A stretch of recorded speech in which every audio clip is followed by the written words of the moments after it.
We are a river city, a bold city, the First Coast, a place to create and to belong. Here, the sun shines a little brighter, and so do the people. We share a love for our region, a pride for JAX, and a passion for the beautiful game, dedicated to giving everyone a sporting chance. Together, we will elevate soccer and sport in our community by lifting every voice. We are Sporting Club Jacksonville. We are Sporting JAX.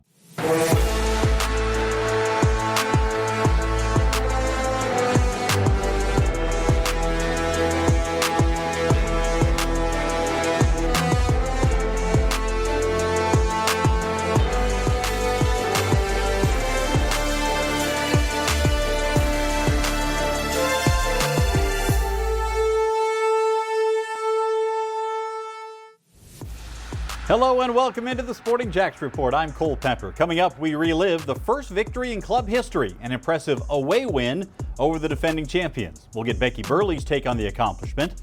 Plus, Emerson Burris gets to know Sporting JAX captain Sophie Jones. And we'll look ahead to tonight's home matchup with Dallas Trinity. But let's start with last Saturday's history-making game. We knew at some point Sporting JAX would earn 3 points. When the schedule came out, if you were to look at the Week 2 matchup against Tampa Bay Sun, you might not have penciled in a W. Nobody had a better home record last season than the defending champs, and they returned the bulk of their roster from a season ago. But Sporting JAX opened the rivalry with an impressive performance. To Tampa we go, and the start of one of the Florida rivalries. Tampa will visit Jacksonville October 18th, and the two teams play twice in December. It was fairly even through the first half hour with not too many early chances. 31st minute, Sophie Jones sets up Maddie Kemp for a shot from outside of the box. That was the first shot on goal in the match. The game was scoreless at halftime, but early in the second half, we get some action. Tampa Bay with a chance. Sydney DeCello cut off by a pair of Sporting JAX players. She manages to get away, and the shot saved by Jamie Gerstenberg. Take another look here. Gerstenberg making her pro debut. Good positioning there. 50th minute now. Sporting JAX gets on the scoreboard. Ashlyn Puerta sends one wide to Julia Lester. Back past Puerta to Meg Hughes on her weaker foot. She puts it in. She assisted on the first goal last week, and she scores the first one in this game for Sporting JAX. What a start to the season for Hughes. Take another look. It didn't have an awful lot of pace on it, but this shot was perfectly placed as it bounces past the keeper to make it 1-0 Sporting JAX. Then, just after the hour mark, Puerta taken down in the box. The referee points to the spot, and the 18-year-old steps up and takes matters into her own hands, or onto her own right foot. The former Florida State Seminole calmly puts it away. Sporting JAX up 2-0. 4 minutes later, Jacksonville at it again off a short corner. Jesse Hunt gives it back to Puerta. Watch this work here. Weaving through the defense and then slides it through the first brace in Sporting JAX history. It's 3-0, a dream start to the second half for Jacksonville. But Tampa Bay, with the heart of a champion, they would not lay down. 70th minute, corner kick. And it would be Sandrine Marone who would get to it for the goal. And the Sun suddenly have some life. 2 minutes later, another strike. Nacello to Carly Giamona. And suddenly, just like that, it becomes a one-goal game.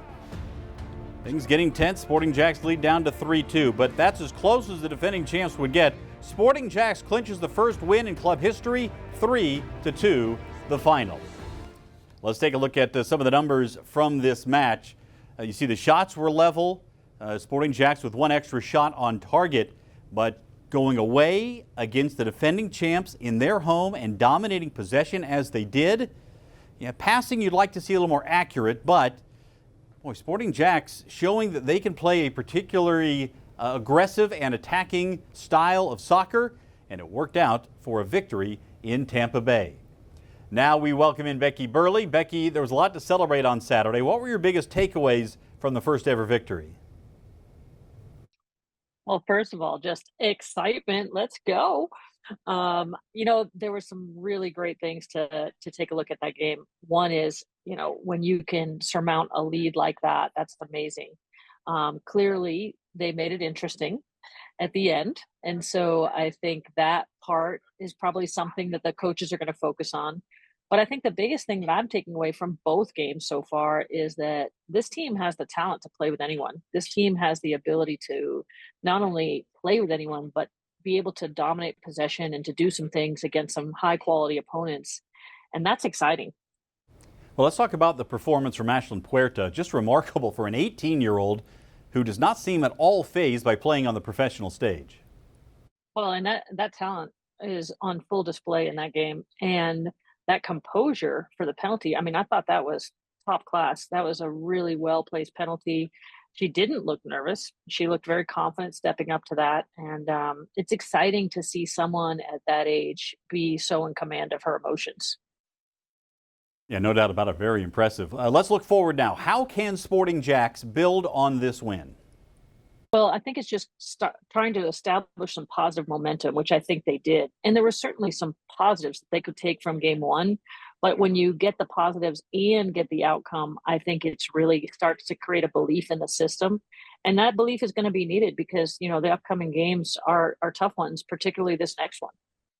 All right, good stuff, Becky. Thanks so much. Let's take a look at the Gainbridge Super League standings. Dallas on top. We'll talk more about Trinity here in just a bit, but Sporting JAX on the strength of the victory now in fourth position. Remember, the top four teams in the Super League make it to the postseason each and every year.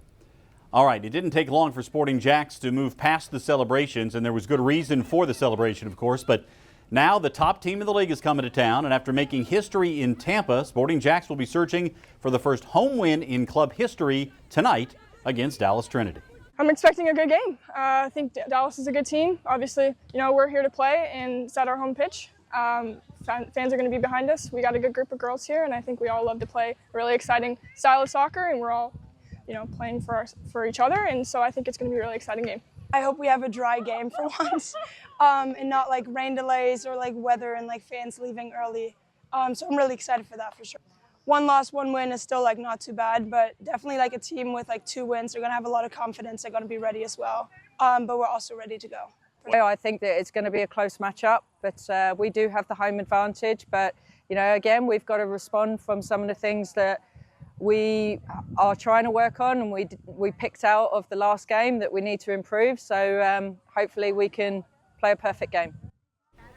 Also this week at training, our friends at Ascension St. Vincent's brought one of the many success stories to meet the team. Jenny Schmood has battled through some tough health obstacles, but she's come through with flying colors thanks to the team at Ascension St. Vincent's, and she'll be cheering on Sporting JAX on Saturday.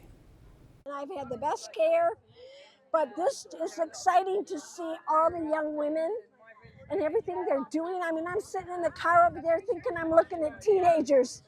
And these are actually young women in a career. I think it's awesome. I think they all look awesome, and you know, something like this is what we need more of. We really do. I mean, to see girls giving this much of their life and their time to what they love to do, it's great.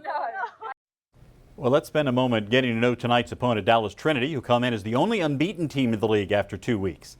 Dallas opened the season with a 2-1 victory over Spokane, then followed it up by grinding out a 1-0 victory over Brooklyn FC. That is the only clean sheet in the league so far this season.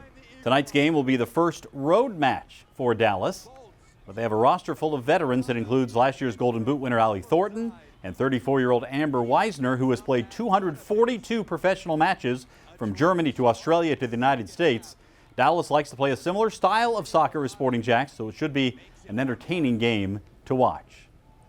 Let's now welcome in Emerson Burris with another player feature, and this week you're getting to know the captain. Yeah, Sporting JAX captain Sophie Jones has played on some of the biggest stages, from Duke to the NWSL, but this week we're learning about her personality off the field. I caught up with Jones earlier this week to learn more about her crazy journey.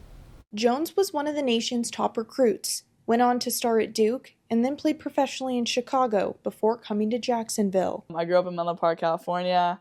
I have like the best parents ever. They're awesome. And I have a twin brother, Austin. He's the best. We're super close. Like an awesome childhood full of sports and love. That early love for games turned her into a true sports fanatic, someone who lives for playing and watching. I like got to meet Abby Wambach, and like we played like Papa Shot together and like had dinner, and I was just like, all right, like I think my life can end now. And as a fan, one memory stands above the rest. 2015 World Cup final. Like, went to Vancouver, was with my best friend and my mom and my grandma, like 5-2, Carly hat trick, like just, it's hard to beat, like, you know what I mean? So, Off the field, Jones keeps herself busy with a long list of hobbies. like, my hobby is having hobbies. Anything to do with sports. Like, Chicago, I got very into rec sports. So, like, bowling league, ping pong league, kickball, like, beach volleyball league, trivia team. I love to puzzle, and, like, board games. I do play Xbox. I'm at, like, 4.5 book clubs. And when it comes to leading Sporting JAX, her approach is all about mindset. I'm, like, a very process-oriented person, and I'm really just like one day at a time. I'm a big puzzler, so one piece at a time, quite literally. But yeah, I think just like maximizing every day, and just not looking too far ahead, not getting worried, and just kind of like being in the moment. Sophie Jones brings a unique energy to Sporting JAX, a captain who leads with positivity, embraces every moment, and keeps the game fun on and off the field. Her teammates tell me she just does everything well. I mean, whether you look at all those different hobbies, she's picked up those skills. Obviously an intelligent young woman, but her positivity, her energy is infectious. She's just amazing. During our conversation, I was with her for an hour and a half. We only filmed for a little bit, but she just knows a little bit of everything. She was dropping random facts about soccer, not soccer. It was awesome to hang with her. Well, she has been a great addition to Sporting JAX, no doubt, and it's pretty easy to see why. Her leadership has been pointed out by the club. Emerson, thanks so much. Introducing the Sporting Flex Pack. Get your seat for the rest of the season. In fact, you can pick one out for the next matchup as Sporting JAX takes on Dallas Trinity tonight, or you could choose Carolina Ascent next week, plus any 3 additional matches, all part of the 4-game Sporting Flex Pack starting at just $60. Call 904-863-KICK or visit sportingjax.com/flex to lock in your pack today. Still to come, Mauricio Ruiz joins us to take a closer look at the USL Championship. That's next as the Sporting JAX Report rolls on.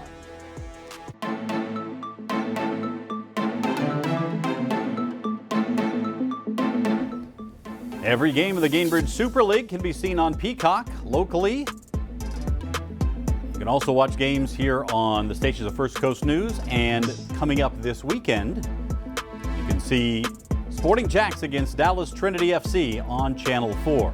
The next nationally televised USL Championship match scheduled for September the 21st when Indy 11 hosts Birmingham Legion, a 5 p.m. kickoff Sunday on CBS Sports Network. It's time for the USL Championship Game of the Week presented by Honda of the Avenues, and today we have a thrilling comeback involving a pair of teams in the Eastern Conference playoff chase as North Carolina FC hosted Hartford Athletic. To Carolina we go, and a big night in Cary as NCFC tried to find a little positioning in the playoff chase. 5th minute, visitors strike early off a cross from Michi Ngala. Samuel Kurianga scores from in close to give Hartford the 1-0 lead. 34th minute, the hosts respond before halftime. Patrick Berner swings the ball in from the right, and Olex Anderson buries it. The veteran levels things at 1.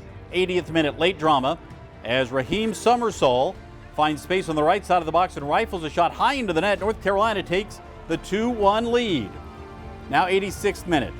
Just minutes later, after the celebration, disasters for the host. A miscue at the back forces Tristan Hodge into an own goal, bringing Hartford level at 2-2. So to stoppage time we go. A stunning late winner off a corner. Emmanuel Samadia delivers the service, and Adrian Dees powers home a header to seal the victory. 3-2 for Hartford Athletic. Heartbreak for North Carolina. After leading late, they fall 3-2.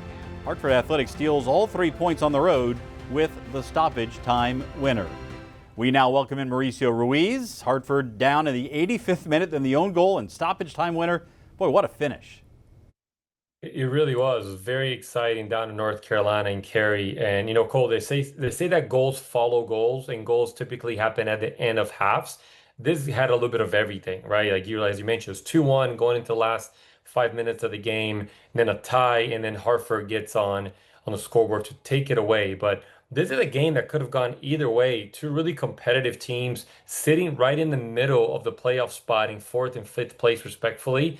And 2 really good teams trying to kind of become part of the elite of the East alongside Louisville and Charleston Battery. And right now, North Carolina and Hartford are two really good teams, but North Carolina just can't seem to get enough wins back to back, and they're making a lot of silly mistakes, which is why they lost this game at home. All right, Mal, let's take a look at the standings. First, the Western Conference, where Tulsa is on top despite a loss this week. They still have a substantial lead on Sacramento Republic, El Paso Locomotive, San Antonio FC, all bunched up. As a matter of fact, teams 2nd through 9th are only separated by 7 points with a little more than 2 months still to play in the season, so that's going to be an interesting chase. In the East, we have a clincher. Lou City continues to roll now to 51 points, and they have clinched a spot in the postseason, the first team in the league to do so. They've done it very early on. Charleston Battery not far behind, 47 points, just 4 points off.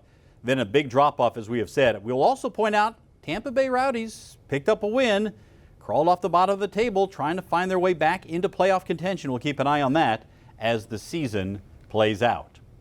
Group tickets are on sale now for Sporting JAX inaugural season. Groups of 10 or more can enjoy the best price for single game tickets. Gather your friends, family, and co-workers to enjoy a night at Sporting JAX. General admission for group tickets, just $22 per seat. Club seats start at $39 a piece. Call 904-863-KICK or go to sportingjax.com to order your group tickets for pro soccer in Jacksonville. Still to come, our youth soccer spotlight as Emerson rejoins us. A Sporting JAX Academy player called up to the next level. That's straight ahead. This is the Sporting JAX Report.